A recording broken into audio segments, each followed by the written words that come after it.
Yes, नमस्कार सगळ्यांना. मी आणि रुचिता एक गेल्या काही महिन्यांमध्ये एका शॉर्ट फिल्मवर काम करत होतो आणि तेव्हा तिने मला विचारलं की आम्ही अशा एका प्रोजेक्टवर काम करतो, तर तुला त्या कार्यक्रमाचा भाग व्हायला आवडेल का? तर मी तिला म्हटलं मला AI मधलं काहीच कळत नाही रुचिता, म्हणजे खरंच काही कळत नाही. मी ChatGPT पण नाही वापरलं. त्यावर ती म्हणली असाच माणूस पाहिजे एक्झॅक्टली. मी म्हणलं ओके ओके, व्हेरी गुड, मग चालेल. त्यामुळे आज मी ॲक्च्युली यांच्याकडनं शिकायलाच आलो आहे, कारण यांना माझ्यापेक्षा डेफिनेटली AI बद्दल जास्त कळतं आणि ते जास्त खेळलेत AI बरोबर असं मला वाटतं. तर आपण सुरू करूया. माझे काही प्रश्न आहेत तुम्हाला आणि तुम्ही त्याची उत्तरं द्या. तुझं नाव सर्वेश, दित्या आणि मानसी. तुम्ही तिघांनी AI कडनं चित्र काढून घेतली आहेत बरीच. तर ती कोणती कोणती चित्र काढून घेतली आहेत आणि त्यातलं तुमचं आवडतं चित्र कुठलं याबद्दल सांगू शकाल का? आम्ही एक अशी इमेज काढली होती. थोडी फनी आहे माझी इमेज, फेवरेट इमेज. थोडी एक मुलगा डायमंड खातोय.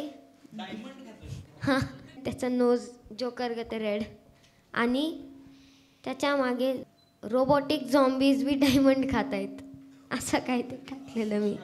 तीच युनिक कल्पना आहे तुझी. येस दित्या, तू काय काढलं होतं चित्र? हां, आम्ही प्रॉम्प्ट देऊन एक फोटो काढलेली ज्यात एक सिनरी होती, ते मला खूप आवडलेली. ओके. त्यात रात्र होती अख्खी आणि ती जे क्रिसमसमध्ये आपण लावतो ती झाडं होती आणि मून होता. Okay, very nice. तू काय काढलं होतं चित्र? आम्हाला एक घरचा सीन काढायचा होता. तो चित्र माझा खूप फेवरेट आहे. Okay okay, very nice. पण ही तुम्ही टीममध्ये काढली होती का इंडिव्हिज्युअली काढली होती? इंडिव्हिज्युअल. ओके, मग मला सांगा की अशी चित्र काढायला AI ला काय सांगायला लागतं? त्याला डिटेल प्रॉम्प्ट द्यायला लागतो. ओके, म्हणजे कसं, मला जरा डिटेलमध्ये सांगा. डिटेल प्रॉम्प्टमध्ये पहिले स्टाईल लिहावी लागते. स्टाईल म्हणजे की पिक्सल आर्ट और realistic image, realistic photo, cartoonish. आणि मग व्हॉट इज हॅपनिंग, त्या पिक्चरमध्ये काय चाललं आहे ते लिहावं लागतं. Like a boy is dancing, girl is dancing, तसे. आणि त्यानंतर जो मेन कॅरेक्टर आहे त्याचे डिटेल्स लिहायला लागतात की त्यांनी काय काय घातलं आहे.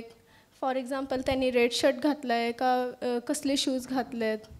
आणि त्याच्यानंतर व्हेअर इट इज हॅपनिंग, हे कुठं चाललं आहे, घराच्या आतमध्ये चाललं आहे का बाहेर चाललं आहे का गार्डनमध्ये चाललं आहे, हे लिहायला लागतं.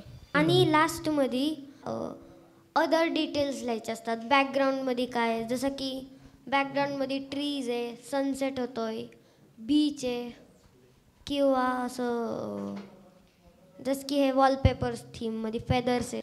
आणि फायनली लास्टमध्ये कोणत्या जागेतनं बघतोय व्ह्यू सांगायला लागतं. जसं की एरियल म्हणजे वरनं बघणं, नी लेवल म्हणजे खालनं आणि आय लेवल म्हणजे समोरनं, थोडं असं. ओके, पण मग ही इमेज तुला कशी सुचली त्याला सांगायच्या आधी? मी फक्त विचार केला आणि मला फक्त एकच लक्षात आलं होतं, डायमंड्स, झॉम्बी, रोबोट आणि जोकर. अच्छा, मग तुला विचार करायलाच लागला शेवटी. ओके, मला वाटत होतं की आपलं संपलं आता विचार करायचं काम. तसं नाही आहे. मला एक सांग की परवा मध्ये मी एक चित्र पाहिलं यांच्या घरी की एक हत्ती होता, त्यांनी स्कर्ट घातला होता आणि तो निळी केळी खात होता. तर अशी चित्र AI ला कशी काय काढता येतात? कारण हे तर काही खऱ्या आयुष्यात मी तरी पाहिलेलं नाही. तुम्ही कुठे पाहिलं असेल तर मला माहीत नाही, पण हे AI ला कसं काय जमतं? आपण इमेजेस देतो AI ला ट्रेन करायला. ओके. पण ते इमेजेस करायसाठी त्याला खाली कॅप्शन द्यायला लागतो. तर AI कसा समजतो, जर आपण असे 10 फोटो दिलेत त्याच्यात डॉग येतंय, पण आपण वेगवेगळे इमेजेस दिले त्याच्यात वेगवेगळे आहे, पण त्याच्या कॅप्शनमध्ये लिहिले a dog is eating food किंवा a pet dog is walking with his owner, असं लिहिलं. तर ते त्याच्यात कॉमन काय ते शोधतो AI. जसं की त्याच्यात 2 डॉग कॉमन येतं, मग त्याला कळतं डॉग काय. अच्छा. आणि असंच आपण ह्या इमेजला बनवायसाठी a man wearing red dhoti, too many bananas in a plate, असं काहीतरी द्यायला लागतं इमेजेस. आणि त्यानंतर त्याला कलर पण शिकवायला लागतो. जसं की आता तिथं ब्लू कलरचे बनानाज आहेत, तर आपल्याला ब्लू कलरचे ऑब्जेक्टचे खूप सारे पिक्चर्स देऊन त्याच्या एव्हरी पिक्चरच्या खाली कॅप्शन लिहायला लागतो. Caption means description. For example, a man is wearing a blue hat और chair in a blue colour. Okay. नाही, पण मला एक नाही कळलं, हत्तीने स्कर्ट घातलाय हे AI ला कसं कळलं? कारण हत्तीने स्कर्ट घातल्याची इमेज तर कुठेच त्यांनी पाहिली नसणार आहे, तर त्याला कुठून कळलं हे? कारण की खूप सारे ॲनिमल्स जे असतात ते लाईक डॉग, कॅट ते घालतात कपडे. तर AI ला ट्रेन करताना फोटो दिले असेल तर AI ला कळतं. अच्छा, म्हणजे बनानाचा वेगळा फोटो आहे, ब्लू कलर त्याला वेगळा कळलाय, असं आहे का ते? असे कॅप्शन्स आणि इमेजेस खूप सारे द्यायला लागतात. त्यावरून AI जे कॉमन आहे ते शोधून शिकतो. Okay okay. पण मग हे चित्र काढायला तुम्ही त्यांना एवढ्या इमेजेस दाखवल्या, म्हणजे फीड केल्या होत्या का? ते ऑलरेडी फीडेड आहेत, आतमध्ये फीडच आहेत? ते ऑलरेडी फीडेड आहेत. ऑलरेडी आहेत फीड. अच्छा, ओके. मग आता मला सांगा की आपण म्हणजे AI ला असं काहीही सांगितलं तरी तो काढू शकतो का चित्र? नाही, पण तो काही इमेजेस नाही काढू शकत. For example? For example, a fan with 1 blade. और a car with 3 wheels. Okay, पण का नाही काढू शकत तो हे? कारण की इमेजमध्ये आपण असं विचार करतो की कॅप्शन लिहिताना की असं गरज नाही की पंख्याला किती ब्लेड्स आहे सांगायला, की अ फॅन विथ 3 ब्लेड्स असं सांगायची गरज नाही पडत. आपल्याला वाटतं की AI ला 3 ब्लेडवाला पंखा, म्हणून आपण फक्त अ ब्लॅक फॅन असं टाकतो. पण अच्छा, त्याच्यामुळं AI ला कळत नाही की पंख्याच्या ब्लेडला नंबर्स असतात. तसंच कारसोबतही आपण अ कार विथ 4 व्हील्स किंवा अ कार विथ 4 राऊंड व्हील्स असं कॅप्शन नाही देत. म्हणजे आपण त्या गोष्टी गृहीत धरतो ते. आपण त्याला अज्युम करतो, म्हणून AI ला कळत नाही की व्हील्स हे कारचं पार्ट आहे किंवा ब्लेड आहे हा फॅनचा पार्ट आहे. आणि व्हील्सला शेप असतं हेही AI ला कळत नाही. ओके, म्हणजे जे आपण ॲझ्युम करतो ते AI ला अजून ॲझम्पशन हा भाग नाही आहे तसा, बरोबर? हो. Okay okay. अजून अशी कुठली एक्झाम्पल तुम्हाला सुचत आहेत? Triangular spectacles.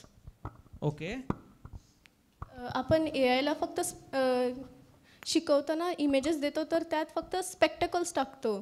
त्याला AI ला हे नाही माहीत की स्पेक्टेकल्सलाही शेप असतो.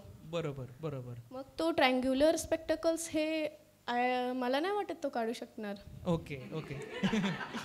ओके, आपण हे ट्राय करून बघूया आता नंतर. हो. Okay, great. अजून काय काय चुकतं AIचं? काय वाटतंय तुला सर्वेश? AI ला बायस असतो, बायसेस त्याला. ओके. जसं की जास्त ना, आम्ही 2 व्हर्जन AIचे टेस्ट केले, 2.0 आणि 3.0. त्याच्यामध्ये आम्ही असं टाकलं नर्स, तर मग नर्स दोन्हींमध्ये फक्त फिमेलच येत होते, मेल नव्हते. अच्छा. त्याला असा बायस आहे की फक्त फिमेलच नर्स असतात. पण पुरुष नर्स असू शकतात ॲक्च्युली. ओके. आणि तसंच असतं ह्याच्यासोबत फायरमॅन सोबत. फायरमॅन बी त्यांना वाटतं फक्त मेलच असतात आणि थिन मेल्स जास्त येतात. अच्छा. ओके. Thin जास्त येतात. पोट सुटलेले येत नाहीत. नाही. अच्छा. का, पण असं का होतं? त्याला ट्रेन करताना तसे इमेजेस दिले असेल. अच्छा. ओके, अजून अजून काय काय? आणि AI फॅट ओल्ड वुमन नाही काढू शकत कधीही. का? Fat old black woman. अच्छा, ओके. का तो डेटा अजून त्यांच्यापर्यंत तितका पोचला नाहीये, अपडेट नाही झालाय का काय? AI ला वाटतं की तसले वुमेन्स नसतातच. ओ, हे खूपच रिस्की आहे, मग भयानक आहे हे. अच्छा, पण मग त्याच्यासाठी काय करायला पाहिजे आपल्याला? त्याला एव्हरी प्रकारचे वुमेन्सचे इमेजेस द्यायला पाहिजे. अच्छा, म्हणजे हे आपलं काम आहे परत. नाही तर AI बायस असा वाढवत राहिला तर चुकीचं जग तयार होईल जर का त्याच्या. ओके, अजून? Race bias. ओके. आम्ही जेव्हा पण टाकतो फायर फायटर और काही पण, तेव्हा ते फक्त व्हाईट कलरचेच देतो. ओके कधी ओके. ते ब्लॅक फायर फायटर नाही देत. ठीक आहे, पण याच्यावर आता तुम्ही येत्या काळात काम कराल म्हणजे? शेवटचा प्रश्न आहे आता माझा, की AI जर का सगळी कामं करायला लागला, म्हणजे आता ऑलरेडी अनेक डिझायनर्सची कामं AI करत आहे, ChatGPT अनेक लोकांचं जे लोक आधी लिहायचे त्यांचं काम करायला लागलं आहे. अशी अनेक कामं एआयच करायला लागला तर मग काय होईल? आपण काय करायचंय आता इथून पुढच्या आयुष्यात? आपण काहीच नाही करणार. आपण काहीच नाही करणार. आपण लेझी बनून जाणार. अच्छा, कारण सगळं एआयच काम करायला लागलं तर आपल्याला फक्त बसूनच बघतच राहावं लागेल, सगळं ऑडियन्सच होईल फक्त. मग काय करायचं आपण? आपल्याला स्वतः मेहनत करायची शिकायला लागणार. क्या बात आहे. पण कसली मेहनत करायची आपण? सगळे काम AI कडनं नाही करून घ्यायचे. पण मग कुठलं काम आपल्याकडे राहिलं पाहिजे असं तुला वाटतंय? जे ह्युमन जॉब्स जसं की आपण करतो, ॲक्टर्स, ते तर मेन प्रोफेशन. मला बरं वाटावं म्हणून त्यांनी आपलं एक तुझा नाही जाणार बाबा जॉब असं त्यांनी मला एक सांत्वन केलंय माझं. Okay great, thank you so much. अजून मला अनेक प्रश्न आहेत पण आपल्याला वेळेची पण मर्यादा आहे, बराच मोठा कार्यक्रम आहे.